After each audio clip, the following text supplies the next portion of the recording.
In one, he said I was one of the most enjoyable composers he worked with, and in another one, he said I was a pain in the arse.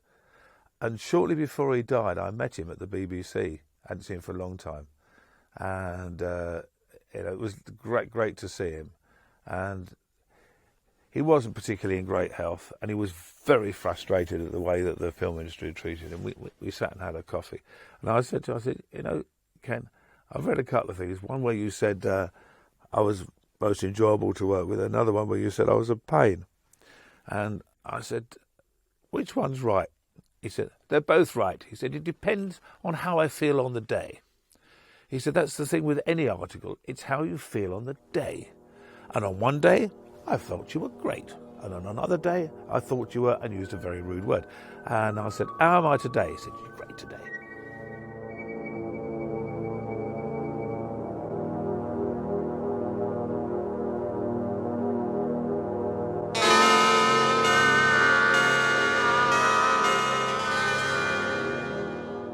I'd always been a huge fan of Ken Russell because he was, in his own way, an anarchist. He sort of said exactly what he thought, did what he thought, and upset everybody. And I loved him for it.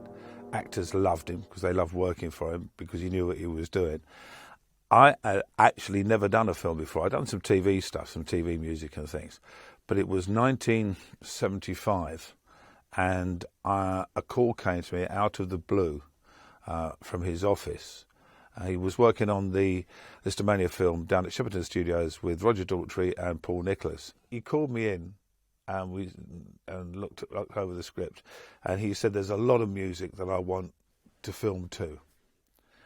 And he said then there'd be a lot of other music and that afterwards, all based around, obviously, Franz Liszt, but also Wagner, because Wagner was an integral part of the actual film.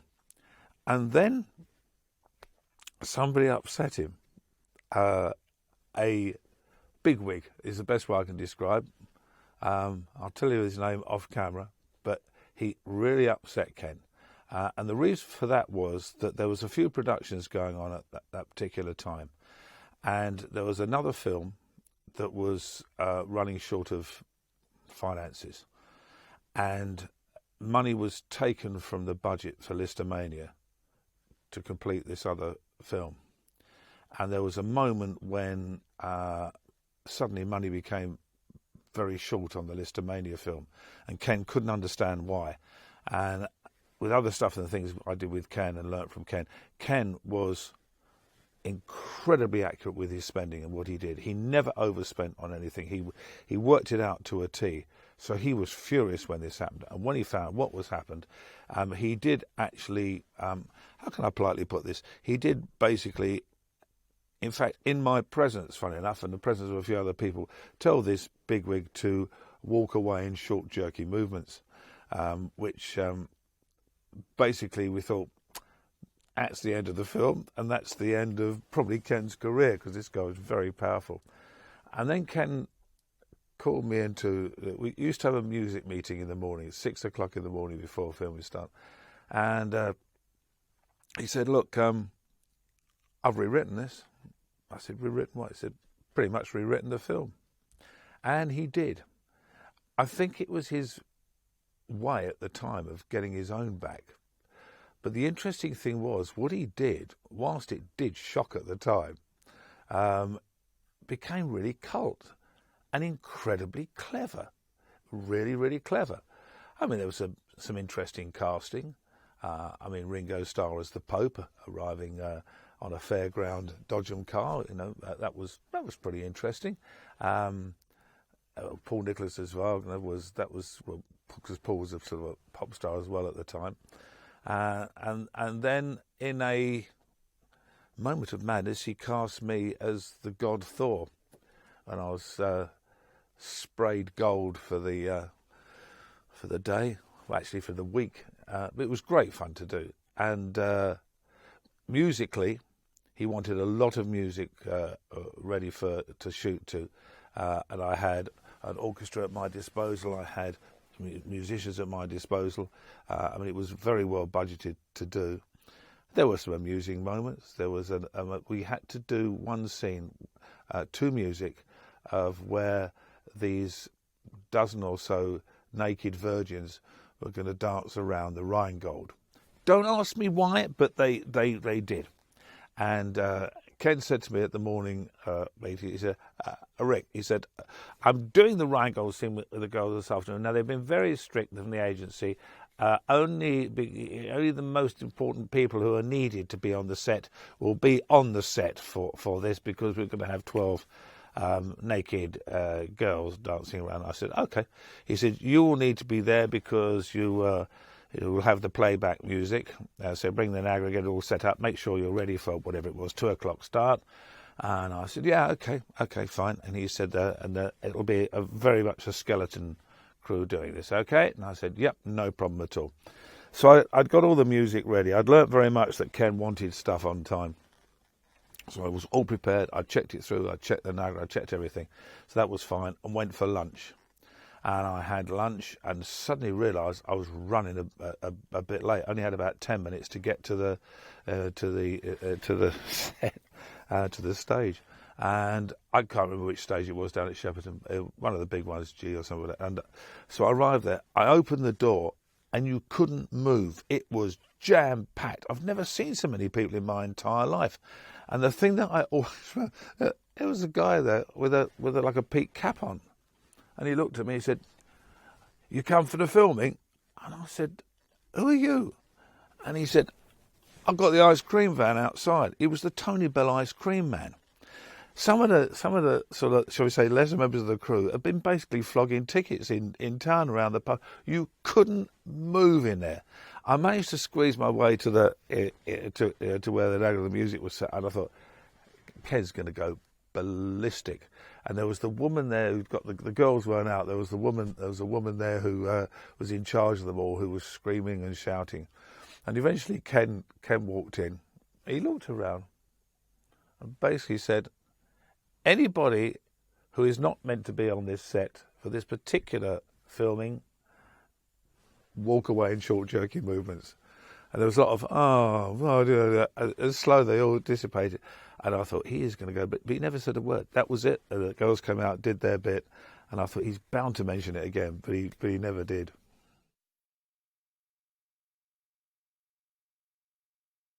Ken and I used to have a bottle of wine over our 6 o'clock morning meeting. And we'd probably sunk another couple during lunch and during the afternoons. But I have to say, Ken was brutally honest with me when I went in. He said, you've never been in charge of a big film before, have you, musically? I said, no, Ken, I haven't. And he said, right, learn. I'll tell you anything you want to know. Don't be frightened to ask. Never try and do something if you're not sure. Ask all the time. And I didn't. I learnt so much from him, so much. And one of the things I will always remember he said to me was, he said, I'm different from other directors. And he said, I believe that a film should stand up on its own without any effects and without any music. It should stand alone. It won't be right and it won't be finished, but it should stand alone. He said, therefore, I do not do what most other directors do, which is put scratch music on a finished rush or on a first edit or whatever. He said, I give it to you with nothing. He said, because too many directors put scratch music on that they think that'd be good to edit to and work to. He said it becomes so ingrained in their heads that they can't get it out. And when the composer gives them the proper music, they're so used to the scratch music, they go, oh, it's not like what we had before, because that familiarity has bred acceptance, but it's wrong. He said, so I won't do that. I'll never do that. And he said, and I'll tell you another line you'll hear over your career in making music for films, Rick. He said, you'll hear from a director when you're looking through and discussing where music's going to go, you'll hear the famous line, now this bit really needs music. And he said, basically, that means that they've cocked up when they're filming, that it doesn't make sense, and they're desperately trying to get something else to get them out of a mess. How right he was. Ken always did different approaches to certain things, and certainly having music, especially for certain sections, especially where it was, I won't say dance sections, but sections which required forms of choreography or certain things. He liked to do it to film, especially if he wanted the actors to react to the music. And of course, all of the music was based around Liszt and Wagner, so all of the main themes and everything existed. So it was just a matter of adapting. He wanted things completely off the wall. I mean, I remember when we put the main film down and he called me and he said, "What are you going to do about the opening?" Which was absolutely bizarre, which was the metronome going backwards and forwards, and Roger Daltrey kissing the breasts backwards and forwards in time with a metronome. I mean, which was a job we all wanted, but we never got it. And then it went into a fight as the old man came in and caught them. I mean, absolutely bizarre. And, Ken said, "What do you want to do?" And I said, "Well, you can go down the obvious route." And I didn't get any further. He said, "I don't want the obvious route. I want a bizarre route." I said, "Okay." And I remember thinking, what is the most bizarre thing you could do here? And I thought, like a line dance calling hoedown would be quite good fun, calling the shots as it sort of, and so I did it. And I remember one of the assistant producers, coming in and hearing it when we were recording it and going, "What are you doing?" And I said, "Well, he wanted left field. He's got it. It's this." And I think, and Ken loved it.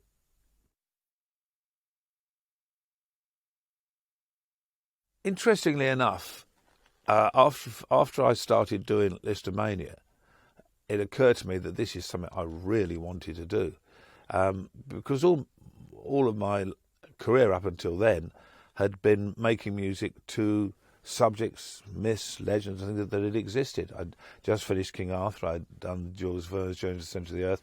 I'd done The Six Wives of Henry VIII. So actually, all I was doing was painting music to pictures anyway. So to be able to paint music to somebody else's pictures was a real challenge and something that I really, really enjoyed doing. And I thought this is something I'd really like to do an awful lot more of, which is why, as I say, I spent so much time wherever possible around Ken. I mean, he would allow me into other sets when the music was done, and to learn and to listen, and would talk as well. He was very knowledgeable music-wise. I mean, there's some famous stories of when he was doing the Music Lovers, I think it was, and they were recording the orchestra.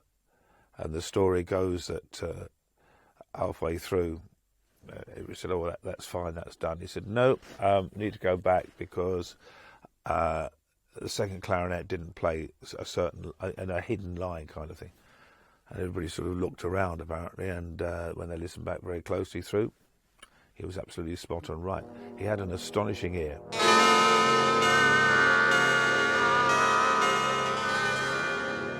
Musically, I did have one, not argument initially, but contretemps, shall we say, which was on Crimes of Passion, which was just great fun to do. I mean, the stories he told me about that were just absolutely amazing.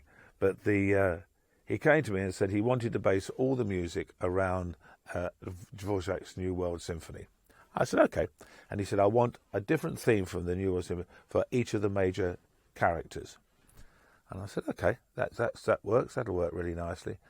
And for China Blue, he wanted probably the most well-known of all of those themes. And I said, "You can't really use that, Ken." Now, remember, he's been living in New York for years and all over America, not been to England at all. And he said, "Why not?" I said, "Because it's the Hovis ad." He said, "What?" I said, "They use the music for Hovis adverts." He said, "I can't believe it." I said, "Honestly, if that appears in the middle of this film, when China Blue first appears, Kathleen Turner first appears, and they hear the Hovis," I said, "they'll pee themselves. I'll go, what on earth is this about?" He said, "I am sure people would never associate that piece of music with the Hovis ad." And he said, "I'm going to go and test the water." He said, "You're wrong." And off he went. And he came back about a week later. We were still writing the music and putting it together. And he said, "I cannot believe what the British public believe." He went out with a tape recorder, little portable tape recorder, and played people in the street. Said, "What's that?" And I said, "And percentage?" He said, 99% Hovis. And I said, oh, there you go. And I said, just the 1% of the New World Symphony. He said, no, the other 1% was for some other pie or something ridiculous. He thought it was another advert. He said, okay, what do we do? And I said, we'll take a secondary theme. The great thing about Dvorak's writing is that there are lots of great secondary theme underneath. So you can keep the whole mood of what he wanted to do by using an underlying theme, which is what we did. But it really annoyed him.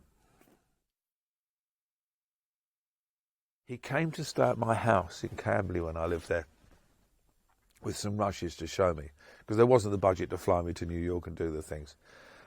And I remember saying, how's it going? He said, a bit of a nightmare. And I said, well, you know, why is that, Ken? He said, what the censors say I can and can't do.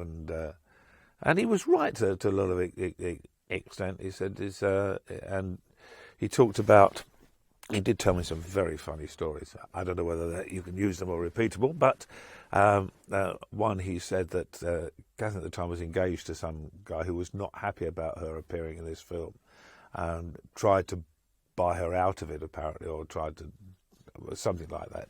And any time that there was a bit of a saucy scene, you know, they didn't want him to see it. He would turn up at the set all the time. So they had a permanent kitchen set up. So any time that they heard he was anywhere near the filming, everything would suddenly become the kitchen set, you know, having a breakfast, which in fact was the opening of the film. He said they shot the opening of the film more times than they did anything else in the entire film. The one great line for me was when I said to him, all this machinery that Anthony Perkins put together, all these unbelievable sort of fantastic sex toys and things that he built. And I said, who on earth came up with it? I said, well, anything to do with you, Ken?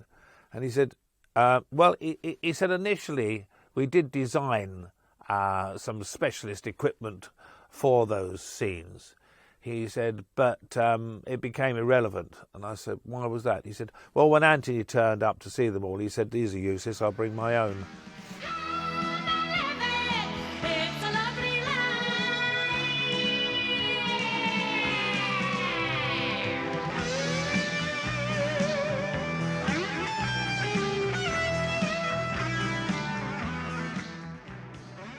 I mean, the Maggie Bell song was actually, it is based around a whole theme and a chordal thing from the New World Symphony. Unfortunately, I wrote it before contacting Maggie, and truth be known, it was in totally the wrong key for it. It should have been down a bit, and she did a great job as it was, but there wasn't the technology back then to suddenly go, okay, great, stick it into the computer and we'll just knock it down. No, you couldn't do that kind of. It was called re-record or nothing, and there wasn't the budget to re-record. So Maggie said, "Look, I'll do it," and she did. She did a great job considering it was completely in the wrong key for her. How I worked with that film, that was quite interesting because Ken came to see me. And of course it was the glorious day then of reels, reel by reel by reel. I think it was an 11-reel film.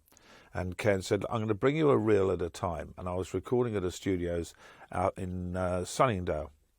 And he said, I'll bring you the reel. So what we'll do, we'll meet up once a week. He said, I will come down. You can play me what you've done on like reel 1. He said, I will tell you on reel 1, yes, I like that. Donna, could you change that? Could you do this, that? I said, okay, fine. He said, we'll then go through reel 2, talk about what you're going to do. He said, then when I come back the next week, you'll have done the corrections on reel 1. I'll take that and I'll listen to reel 2 and we'll do the same thing and we'll work all the way through. I said, okay. And we were actually ahead of the game on all of it. And he was very strict on delivery. If he said he wanted something at 9 o'clock in the morning on his desk, he didn't mean 9:05 or 9:05. He timed his life brilliant like that when he was putting projects together. So always made sure it was, you know, as he wanted and at the times he wanted. And then he had this idea, and I'm not sure. I've always, something in the back of my head tells me there was an element of a modern day Hitchcock about it, and that he wanted to do, in the fact that Hitchcock always appeared in his own films somewhere along the line, even if it was for a nanosecond. Ken sort of had this idea I mean, I'd been in Lisztomania as Thor, that maybe all his composers should be in the film. And I think he saw that. Well, yeah, I'll get my composer. You know, that's what I'll do. And he came to the studio one day and he said, "I've got to do some extra filming." And I said, "Oh, so you want some more music?" He said, "No, I've got to get you in the film." He said, "I'm doing a whole wedding scene." I said, "Right." He said, "And you're going to be a photographer hiding." So he said, "It's a very quick glimpse. No, nothing to say like you had in this." He said, "But we've got to film it." And I said, "Right, okay." So went out and did it, and it is a rather bizarre piece of the film, but that's Ken. And that was the only time I appeared on set. 'Cause it was filmed in England. All the rest of the film was done abroad. It was a tight budget. It was a really tight budget, I know. But the one thing that I loved about Ken, and would never have a word said against him, when he put his budgets together, he would put the music budget, the filming budget, the track. It would be worked out to a T. So when he came to see you, he would say, "Okay, you have got X amount to spend, 30,000, 15,000, 25,000. This is what you have got to spend." And that means everything. That means the musicians, the studio, delivered. The only thing you didn't pay was the transfers, as you used to do then. They were sent off to be transferred, and that was a production cost. That was not an album cost. That's how that was done, and so you didn't have the thing that happened a lot. And like a lot of composers for films, it happens all the time. Is halfway through you get called in saying, "Bit short on the budget now. Now I know we promised you 35, but it's going to be 20 now. Can you?" And it's all this kind of like, because they're just robbing people. Ken would never ever do that. He stuck to his budgets on the cost. So when you were doing something for Ken, if he told you what you had to spend, you knew that's what you had to spend. But he wasn't daft. You couldn't sort of like, I mean, I know sometimes on a couple of films there was a composer who shaved a rather large chunk off for themselves. He knew what things cost. He knew whether somebody was extracting the urine or not. He was a clever boy, you know. So he was a joy. I found him a joy to work with. And that wasn't to say he didn't shout at me sometimes. You know, he'd come in, "What's this you've done?" So I thought, "You'd like that. Crap, do it again." Okay. You know, so, you know, he was very special.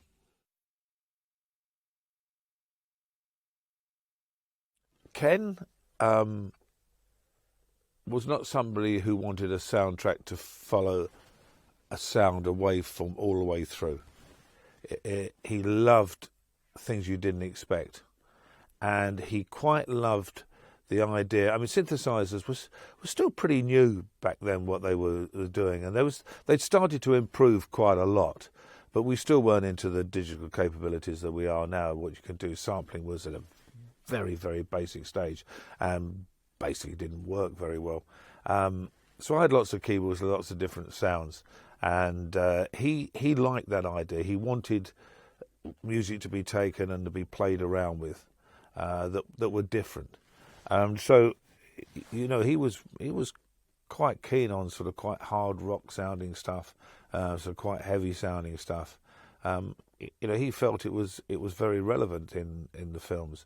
I mean, he was obviously very used to that kind of thing, having, you know, done the likes of Tommy and you know, quite a few other bits and pieces. He knew it. He knew the sounds and what could be created, and I just felt that he thought that they would work extremely well on, I won't say normal kind of films, but let's just say films that weren't directly rock films. He liked the idea of bringing that music in. He felt it was relevant, and he felt it worked. And he would give you carte blanche. He would give you very clear instructions about what he wanted, but he would give you carte blanche. But you know, the Riding the Policeman, which I thought Kathy did excellently well. I mean, he just wanted that to be storming rock and roll, you know, and in no polite words would he say, you know, "Make sure that's really ballsy while she's him," which he did.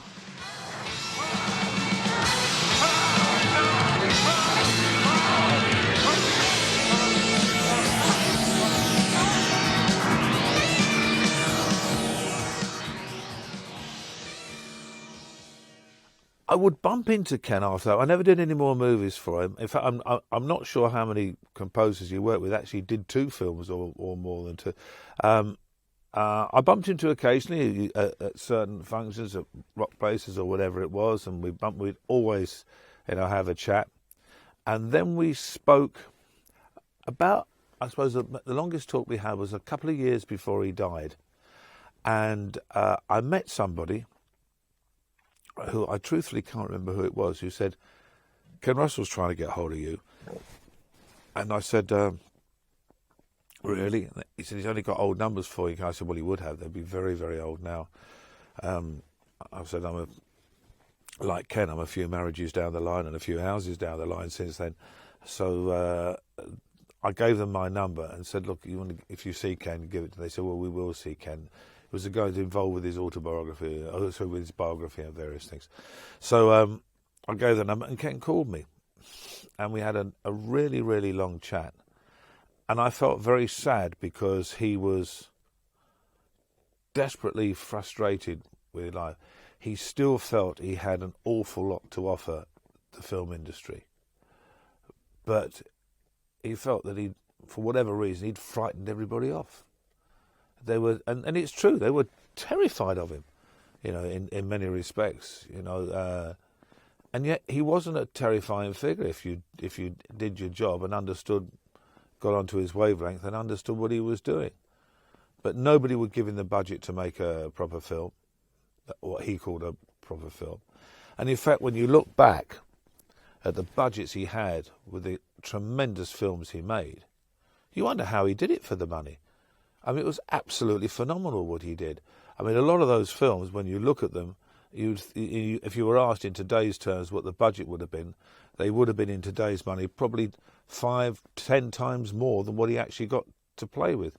He would pull favours in under the sun. He would work really hard, and his claim to fame was that he never ever lost anybody any money with a film. And yet, in his later years, they all shied away from him. The film industry, they snubbed him, and they did, and there's no, getting away from that. Whatever anybody might say, I've heard producers say, "Oh, he was difficult." Well, you can work with somebody if they're difficult if they give you the results, and Ken gave people results. So I don't understand. I don't understand what the problem was. And he certainly deserved more credit for what he did, and he certainly should have been given by one of the big film companies a blockbuster. He really should have been, because knowing what he achieved with little resources that he had to achieve, you can only imagine, given the money, what he might have done.